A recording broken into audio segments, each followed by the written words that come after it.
This is the Internet Court of Truth and Lies, and its purpose is if you've got something that you have encountered in the media that you think is a lie or the truth, then this gives you a way to engage up to 8 other people to see whether they believe, as you do, that it's a lie or truth.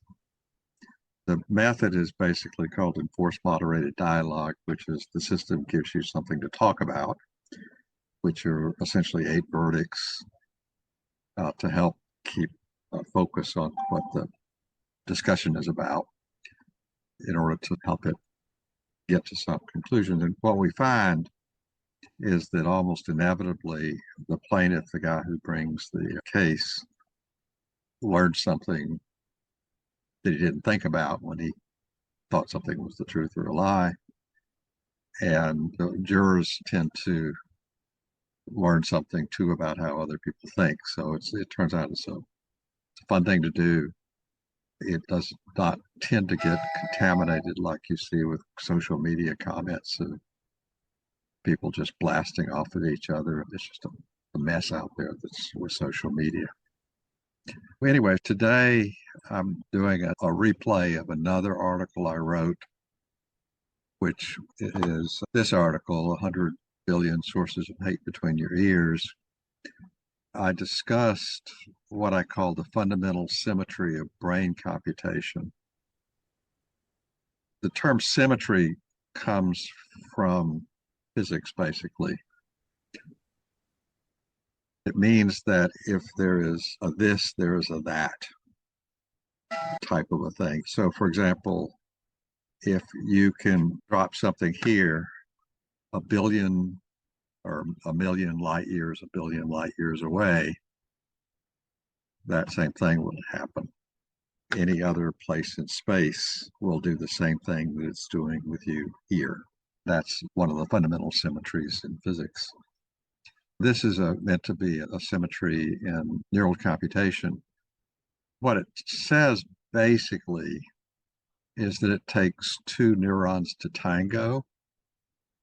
You can't tango with 1 neuron, but it says it in a way that's a bit more realistic about how neurons actually compute. And it uses something called the Perceptron model, and we'll get into that in a second. The case is, the accusation is the fundamental symmetry of all neural computation is a pairing of recognitions, always present in any neural computation. The fundamental symmetry is always present in any naturally living neural system. I can go on into the laboratory, grow some neurons on a plate. That is not a naturally living system, even though they're alive. I can do tests on them and I'll never see any of this, or I might be able to see it, don't know. Quite frankly, we don't know this by anything other than this is fundamental to human natural language. This observation really comes out of studying human natural language. We do know that these pairings are active in extremely large numbers. Let me go through the verdicts early here. So I said, is it the truth? I believe that the theory that I'm presenting is testable. I know of no attempts to prove this claim. The basic theory here has been around for over 50 years. I've spent hours on the phone with a guy yesterday who knew about the history of perceptrons, who was a DARPA director funding AI for years. We were commiserating on how 2 MIT professors basically destroyed the science here, put it on hold for years because they wrote a bogus book. Is it the whole truth?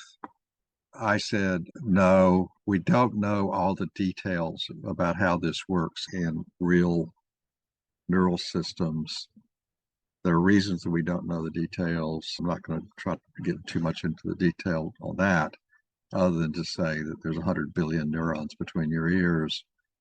And just understanding a simple sentence, like the cook threw the knife, will light up just right now. When I said it, the cook threw the knife, that lit up about 90 million neurons between your ears. And they lit up within a second of me saying, of me finishing the sentence, no, within a second of the sentence being finished, they were lit up already. It's that. And then a couple of 3 seconds after I said it, they calmed back down again. 90 million neurons. That's what we're talking about here. These are unbelievable numbers, but we can measure them, we can see them, and it's stunning. We knew that there were a lot of neurons involved, but we didn't think anything like 90 million. But this whole theory that you're fixing to hear assumes that there are essentially 90 million things going on in parallel, most all of which you're completely unconscious of, just like you're unconscious of whether or not your heart is beating. Is it nothing but the truth? I said, yes, because I believe it. What's the deceit? I said, there's no deceit because I think it's the truth. The truth is intended. I so very much intend this truth that I can't even stop telling you about it. What's the motivation? Is to be informative. I think that understanding this really helps you understand how other people think. What's the social acceptability of the truth? So I say that science is always acceptable. What's the label that would improve it? The only thing I could think of is that this really does come from a real science, which is computational cognitive neuroscience. We've studied it for a long time. What I'm going to do is go through potentially the better explanation of this that is simpler. It is saying exactly what I said in the paper, but it's vastly more specific and so forth and so on. It makes use of this idea of a perceptron. The basic unit of computation between your ears is this simple computation of you get a bunch of inputs that are weighted and summed, and the output is the weighted sum of all the inputs. And if it's a high value, it's true. In other words, this recognition has happened. And if it's a low value, it's not so true. This recognition is not going to impact the rest of the computation. What we say is that there's something like 100 billion times 3,000 or 300 trillion compute points in your brain, and here's one of them. So you've got 300 trillion of these between your ears, and here's one. They all do the same thing. This is from natural language. Each one of these compute points, the inputs, whether there's 2 inputs or 2,000 inputs, the 2,000 would be divided into, let's say, 800 and 1,200. So let's say the subject is 800 of the inputs. The predicate is the new topic that contains the original topic, S0, as a topic. S1 is the new thing that comes out of this thing. You know this in language. You know this in how you talk to people with sentences. You have subjects and predicates, one word modifying another. The word modifying is the predicate, and the word that gets modified is the subject. You do this in grammar when you do hierarchical diagrams in grammar. And what you get is a predication. S1 is a predication whose subject is S0 and whose predicate is P0. What you have is these things just connected all over the place. This is the perceptron model. D.O. Hebb originally described this in 1949, and then in his book, The Organization of Behavior. And a guy named Rosenblatt, about 10 years later, coined the term perceptron. They described essentially a single layer of neurons in the retina of the eye. He was trying to figure out where they could operate on animals and take the readings out. And he basically named it. Then there's a huge history after that, which I participated in, and I believed in the theory as a modeling theory of how the brain computes. It's the correct way to model things, and you can get a lot out of that. So this is one of the things that you can get out of it. And I mentioned in the article, you take these two inputs, you sum these through 2,000 inputs. You do something called normalization, which I won't get into, to make sure that you don't get just numbers that are dependent only on the number of inputs you have. And you get an output that is the whole predication. A simple example is the dog runs. The dog is running, and that's a predication. The essence is that what two of these perceptrons will do is they will define, two of them acting in a certain way together, they will define what humans think of as causation, the perception of causation. It's where our perception of causation comes from. This other slide is how. You can think of it as people learning to do this when they're little kids initially, where they're interacting with the real world and they're learning about what causes what. So there's some sensory information coming in from their eyes and touch and so forth and so on that acts as the predication.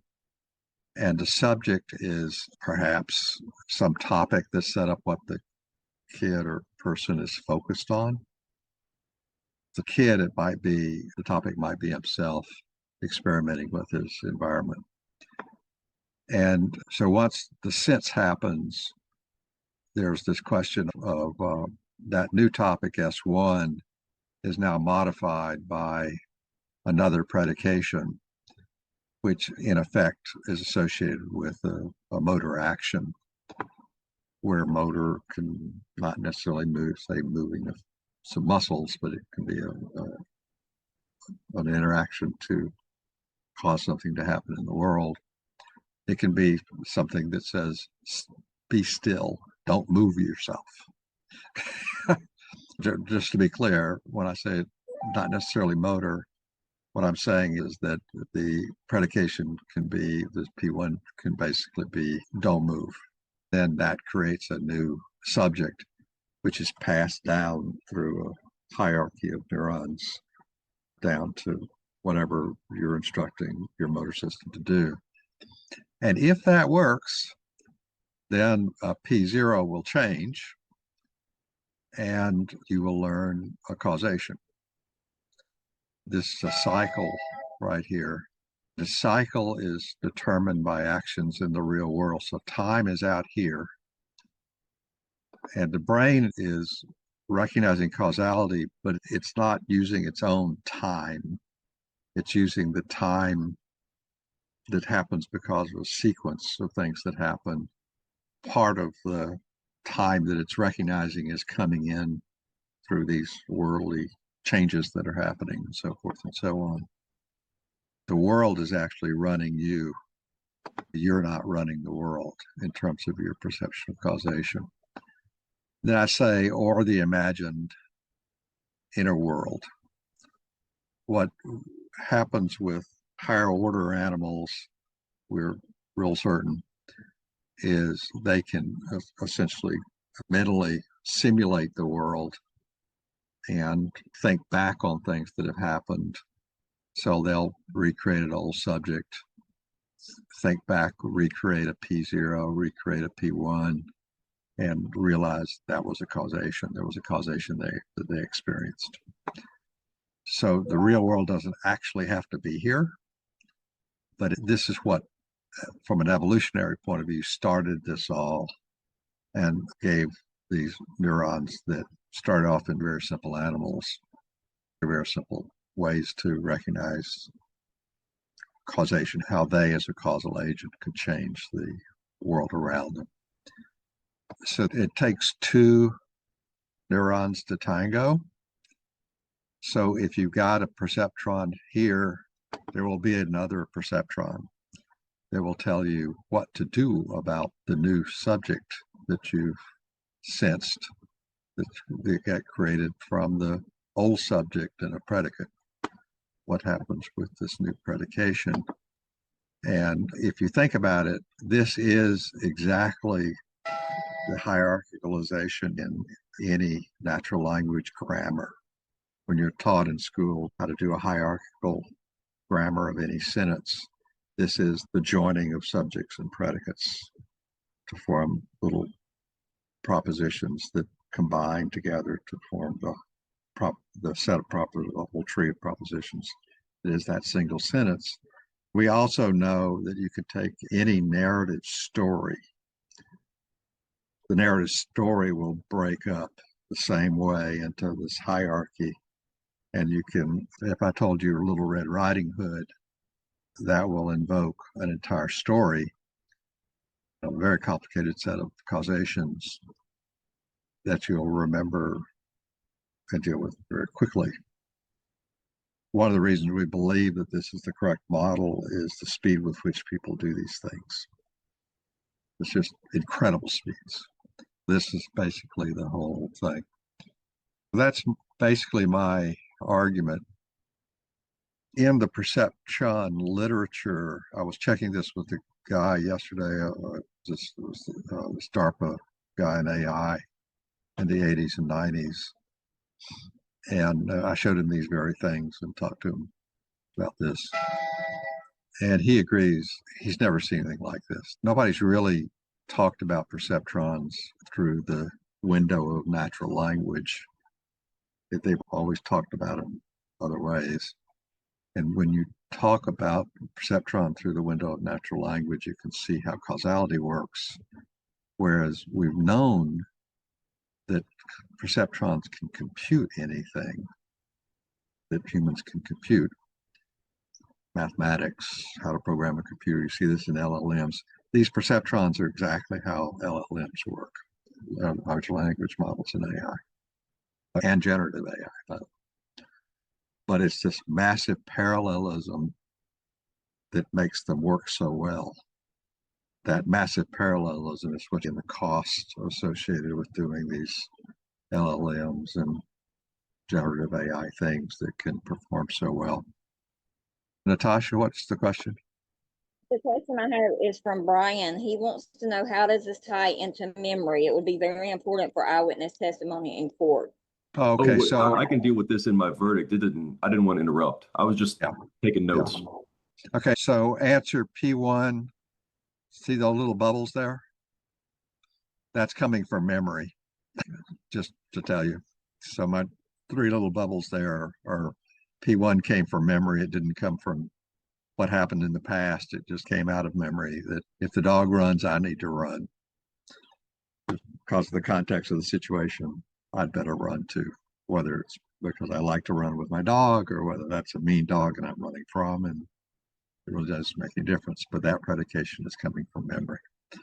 And we know that the memories are controlled by what are called power laws. It takes time to recruit a memory. And the time and the accuracy of the memory are governed by what are mathematically known as power laws. Human memory is not perfect. It has two types of imperfection, which are always there. One type is you remember the wrong thing. And the other one is it takes you a while to remember it. And if you look at the distributions of recall, you'll see a power law come out. And you'll see this in the natural language structures themselves. We have done experiments in that area, and we do know that's the way it works.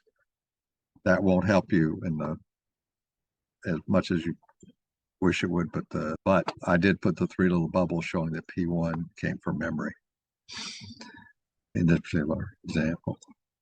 I say that the fundamental symmetry is that whenever there's a change to your perception, a motor action is known from memory. Perceptrons come minimally in pairs, although the pairings may be N and M, where both N and M are greater than 1 or 1 or greater. And most always N is not equal to M. There's a different number for the subject and the predicate. And the number M and N are very likely, from what we know, in the thousands. If you look at LLMs, they're dealing in N's and M's in the hundreds, modern LLMs. So we know in the brain, they're in the thousands. We got a ways to go before the brains get really nicely human, or whatever you want to call it. Let me go through the jurors and see how many people just eat me alive over this thing. So juror 1? That would be me, but I will say though, because of the way my brain is, I agree with you, but I have to agree with you on it. When you do discussions like this, all I can do is just sit in amazement because I wish I could pick my brain apart like a lot of other people. Yeah. One of the things that is, I'm not going to call it fun, but if you do any amount of real text through this mechanism, these diagrams become extremely complicated. They're just repeats of the same thing, but they get really complicated because it just fills up a page of these little diagrams. And that's very similar to the problem in physics that Feynman solved with this thing called Feynman diagrams, where if you take one Feynman diagram and you show anybody the equation that's specified by that one little simple diagram, you get this huge equation. So physicists have to have supercomputers to solve all these equations the same way that we have to have supercomputers to solve these simple things that look simple on the surface, that you just have so many of them that they get very complicated. Oddly, we're essentially seeing the same thing in how the brain works as we see in how physics, the universe computes. Juror 2? Robin, and she still had laryngitis, so I'm going to read. Go ahead. In the text, you put AI overview. The concept you're describing, the fundamental history of all neural computation and of recognitions, is a specific theoretical model proposed by computer scientist and cognitive theorist Robert Thibodeau. This is not a widely established scientific mainstream neuroscience, but rather a specific hypothesis within his published work on computational cognitive neuroscience, particularly within the framework he calls Mendaciology. And then he's got the core principles of the theory down. Okay, so the big question is, do you believe it? That was is it true? But don't answer because we'll let the next person. So juror 3, she's laughing.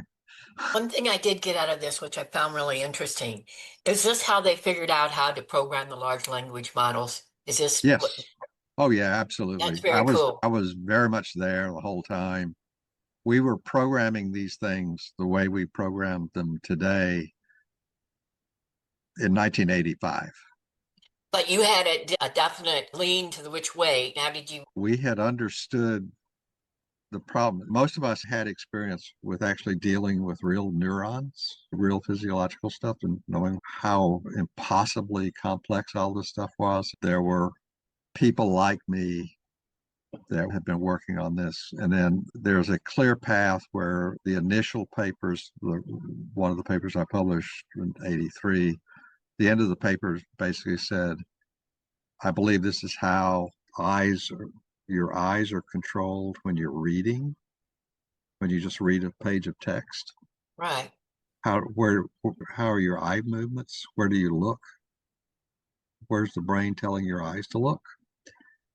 And we became convinced that there was this massive parallel processing going on because the eyes don't just follow the text. It's really interesting, and I've written chapters of books and papers on this. so it will take me too long, but essentially the last paragraph of that paper that I wrote in 83, I said, I need a lot of hardware. We now know how to do this, LLMs and things like that, and for machine vision. We now know how to compute it, and nobody will believe us unless we get enough hardware that we can prove to you that we know how to do it.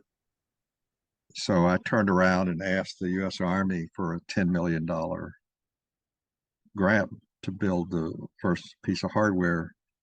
And I never, ever got any money. Nobody ever gave us money until IBM gave a group at CMU essentially to play chess, like a master can play chess.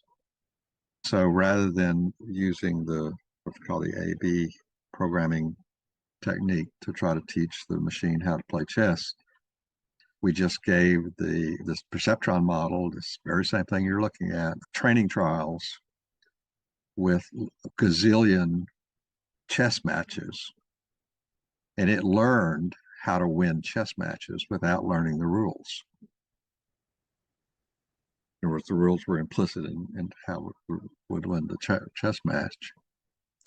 And then in the late 90s, we beat all the masters with our machines. For the first demonstration that we knew what we were doing, after that, the funding started happening. And then it took another 10 years or so for enough money to be invested in this stuff that you could see it. Yeah, these are just perceptron. These LLMs. If you study how they're actually done, they are just perceptrons. So, for instance, you're feeding the information into the LLMs where it's not personally. So if you look at this little guy here, when the cycle happens, I'm circling the mouse to show the cycle. S1, so the subject never changes really, but S1 is changing depending upon the changes in the senses that are happening. This is a learning network. It's showing you a learning network. My world, this is called backwards propagation, backward propagation. Yeah. But this is it. And no, we've been doing this for years. We just didn't have machines that could show what it could really do. And every time we would try to get the money to build the machines, we couldn't get the money until we won the chess thing. That helped. Then, of course, when ChatGPT demonstrated that we knew what we were doing in ways that everybody could see, then the money started pouring in. But we've known how to do this for a long time without any question from our perspective, because we'd really studied what these things could do. So, Juror 4? Hey, Bob. All right. I'm coming at this from the other side of neurological processing. Right. So in witness prep, we try not to have, especially children, relate an event multiple times, because it eventually leads to new details emerging that didn't actually happen. And so my question is, with the state of experts on eyewitness testimony currently, that when you remember an event, you're not remembering the event, you're remembering the last time you remembered the event. Yeah. And that backwards propagation, that recursive property right there, that's how does that play into what you're describing here? So it does play. So what's happening is the P1 is coming from memory.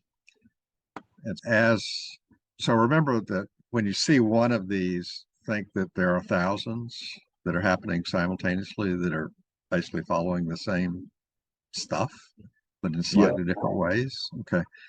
So what's going on is you're just adding to the number of things that your memory has that will be creating these P1s. Okay, they'll be retrieved. And eventually, pretty quickly, you will have started inventing things because memory is not good. And it's a power law. So if you explain what you mean by power law.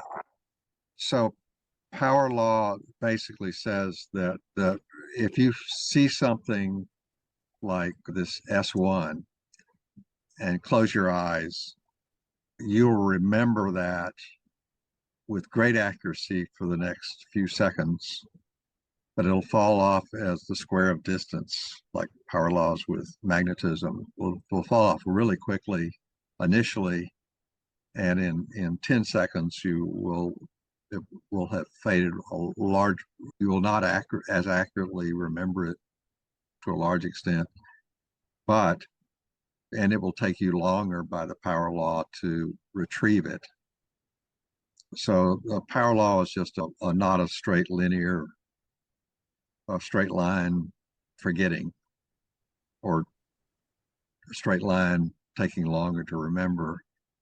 It falls off quickly initially and then smooths out over time. And it may be, to remember something accurately, it may take you 2 days. So let me play with that a little bit. S1, that's just a couple of letters on a screen. But the face of a person who killed someone right in front of me, yeah, that's obviously much more impactful. Right. So how do we describe the difference in retention, data retention by the witness of the light versus the deep, the shallow versus the deep effect of the you know what I'm saying? So typically, and we'll go back to the Hebb's the original 1949 version of this, which is perceptrons that work together are wired together. So if the perception is very strong, so you have a large number of these things that are all agreeing with each other, there are places in the brain that control, they're essentially inputs into these perceptrons that are basically have a very strong signal that says, remember this. There are other perceptrons that will be sitting there going, I'm going to have to remember this, so I'm going to mentally rehearse it and remember back on it, and so forth and so on. And so that the confidence, it's numerical volume. Yeah, it's not really volume, it's the intensity of the experience. So these are weights. And so if the rest of the weights of all the weights that are coming in, all the inputs, most of the weights are 0.2 or 0.3. But if one weight is sitting there, or 50 weights are sitting there that are going 0.9, they're gonna overwhelm the answer. Here, you've got to think of not remembering the face. This is remembering to remember the face. Yeah. Because that's going to become a P1 later that you really want to remember, because the next time you see the face, you might want to run. Yeah. I'm going to say one more thing. Yeah. And it's interesting to me how similar to blockchain theory, what you just described is. Oh, sure. Yep. That could be the Robitussin talking. No, it's one of the reasons it was very easy for me to understand blockchain. Yeah, have a good one. All right. So Jura 5? Yeah, that's me. I have a whole lot of notes that I can't put all together, so I'm just going to point out a few things. And what seems to be missing from this whole scheme is really an explanation of intentionality. Either you can go the Sapolsky route, and nothing, there's no free will, everything is completely generated in a continual flow of cause and effect, behavioral style. For humans, there's a whole lot going on. There's the autonomic nervous system, the perceptions, as well as conscious thoughts, all happening together. So where exactly is the hierarchy explaining all these different ways in which the brain is thinking? It says it right here. So there's two sources of causation here in this particular diagram.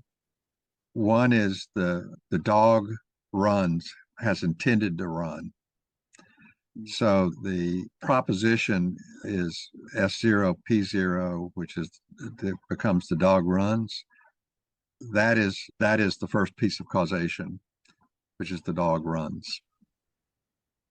And then the second piece of causation is me realizing that I need to run, which is P1, and it causes the subject. S2 is equal to the dog runs, so I run. So there's actually three pieces of causation: the intentionality of the dog, my intentionality, and the intentionality of the dog causing my intentionality. So there's Yeah, three. I do understand all that, but I'm talking about concepts, notions that don't actually have a physical analog, or they're not created in the real world. No, there's But or imagined, or right down here, or imagined inner world. you can write that in, but I don't see that the system actually proves that's the way it is. Oh, it's a modeling I mean, system. So yeah, no modeling I mean, system proves anything is anything the way it is, if except anything, it seems like you have to have lies in order to prove your model. I think a natural outcome of this model, because it will allow the real world to be replaced with an imagined inner world, which has this problem with these memory components, like P1, that you can imagine yourself in a world that's not the real world at all. That has to do with the fact that human memory is just not perfect. The other thing that it has to do with, which is a very subtle one, is this symmetry itself forces your neural system to come up with a way to deal with sensory input that may be completely unexpected. In other words, that you've never experienced before, but it will come up with a way to do it because it's similar to something that it knew in the past. I mean, that I agree, and that's what distinguishes, I think, this system from, let's say, the LLMs, is that humans train themselves. They're not trained by an outside agency sorting everything out for them. They do their own training. Yeah, so there are LLMs out there that now will train themselves the way this does. They do that. So there are some that are out there that do. The problem is they lack the imagination they need. In other words, again, it's back to that same thing where we have thousands of inputs, they have hundreds. And so you just don't have enough richness in what you can process, whereas people are always capable of whatever the sensory input is to find some way they can cause that sensory input to change, which is where by sensory it means this need came from evolution, from the need to deal with senses, but once the brain would be able to read itself, that becomes a sense too. It all works the same way. There's no difference in how these things work fundamentally. That's the argument. Okay. The intention is all over this place. There's two types of causality. One is intentionality, and the other one is physical cause. The one that says it's not just the guy decided to do it. Here it is. P1 is the guy's just deciding to do it. Yeah, but that still begs the question, demands the question. Yeah, he can pick anything. He can pick. It can be this P1 stands for thousands of things, and so he can pick one of the 1,000, and the next 3 minutes, if he sees the same thing, he can pick a different one of the 3,000. That's up to him, and there'll be a whole diagram up here. They'll be talking about what P1 gets picked as based on other contextual information. Yeah. Okay. Yeah, I'm just saying that I think there's some kind of the certain level of consciousness is not in this picture. All that perceptron's machinations has got to, in fact, have to be under the radar, as it were. It has to be beneath consciousness, because otherwise intention's going to come in and completely disturb this whole system. Yeah, the one that I did on the paper I did on consciousness figured out that all consciousness is verifying that we did something. You're staring at the verification mechanism here. And so what's happening is there's a limit. And when I talked about that, when I said you can't open and close your hand at the same time, and your neural system knows it can't do that. Okay. And so consciousness really arises in the fact that something's happened that the whole organism is going to have to bring itself to take care of, either changing the external world or changing their internal understanding of things. And that's when, and it can only do one of those at a time. What is the One of sound those- of one hand clapping? So here I did it. It's I run. So the dog runs, so I run. So there is the hierarchicalization in one sentence of a short story. That story could have been 1,000 words or 50,000 words. Didn't make any difference. This is the hierarchical mechanism. You're actually seeing S0 is a component of S1, which is a component of S2. Can I just add one more thing very briefly? Is that I just read a couple of papers, just looked at them just recently, where there's this new idea seems to be coming, where the whole brain is, it's just resonances between an entirely global quantum system, if you like. And it's just resonances working themselves out. Phase coupling, that kind of thing. Yeah, and so that's one of the first guys to say that was a guy from Cornell, whose name I forget, and he used the word resonance directly. He said the brain is just a resonance engine, and it's just reflecting the way the world works to the extent that its compute engine can deal with the world, which is exactly what this is saying. Yeah. So this is a resonator, if you want, a real world resonator. Yeah. Right. Okay, let me go on. Juror 6. Good evening. Okay, so for me there's something that you mentioned about there's 300 trillion computes between our ears, if I'm not mistaken. So my question to you is, do all of them work at the same time, or is it depending on the mood or the feeling that you get? Because sometimes when you get a shock, for instance, your head pains immediately. Is there a different section of the brain that does that? So you're asking this question of a different section of the brain. So that from a computation point of view, we don't ever ask that question. So we simply say that there are thousands of these that are happening simultaneously, some of which are just responding to an emotional response. But they're all tied into this, to one narrative. That's what you're tracking, is that narrative. We do know things about where these things like emotional responses come from. But from a computational point of view, we really don't care very much because we're trying to understand the computation. We wouldn't believe in the computation except for the fact that we could handle the signals from the emotional channels and whatever. So just Juror 7. Hi there, guys. To give a summary of my verdicts, I do agree with the plaintiff. The brain works by pairing. The brain works by pairing and balance each other.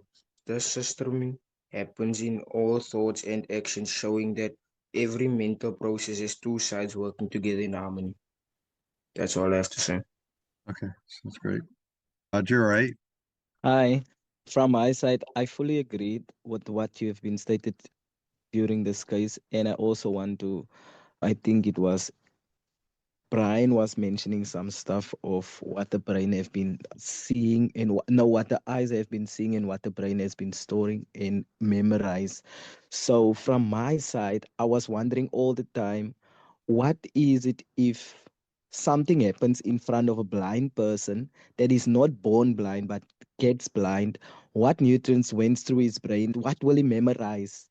He can't see, but there is feeling, there is like some danger emotion that is going on. I want to know what is going through. Yes, I mentioned this a little earlier. There's an area in the brain that's called a hippocampus. We know that's involved in deciding to remember something. If the hippocampus says,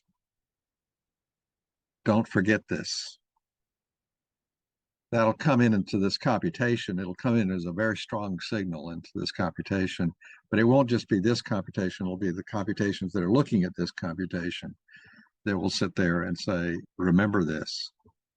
There are various ways in which a system like this can remember this. We do know that the that there is a brain center, which is called the hippocampus, that will actually, if it sends a signal out to remember something, it will remember it, but the memory still falls off as a power law. So it'll hold, and some remnant of it will hold, but then Brian correctly mentioned that if you ask to remember it over and over again, you'll keep adding more noise, more other things, and pretty soon you will stop being able to remember it unless you can get the hippocampus to light up every time, which you won't be able to do because the hippocampus is into getting the signals that say you nearly died, don't do this again. Okay, understand. Yeah, it's a source of the signals that will feed into these systems. The number of neurons that come out of the hippocampus is huge. It's all over the brain. Bandana, but that's why I can't remember stuff easily. Is that pretty much roundabout? I didn't understand what you said. Brain is. Is the reason my brain acts up and I can't remember stuff from the trauma because the hippopotamus or the hippo thingamajigger is damaged. Oh no! If your hippocampus is damaged, you're dead. All I heard was, You won't all I survive heard was that. like the memory. No, the hippocampus. If you hurt the hippocampus, you die very quickly. The hippocampus is right in the middle of your brain. It's hard to get to it. And if you Thank kill God it, for- you will die very quickly. It will forget to beat your heart, Oh wow. to tell your heart to remember to beat. Thank you for clarifying that for me because I was wondering. Yeah, there are certain places in the brain that you just don't want to mess with. Hippocampus is one of them. And God placed it there to keep it away from everything else. Just to it's in the middle of your brain. Well, that's good. Thank God. It's as deep as it could get it.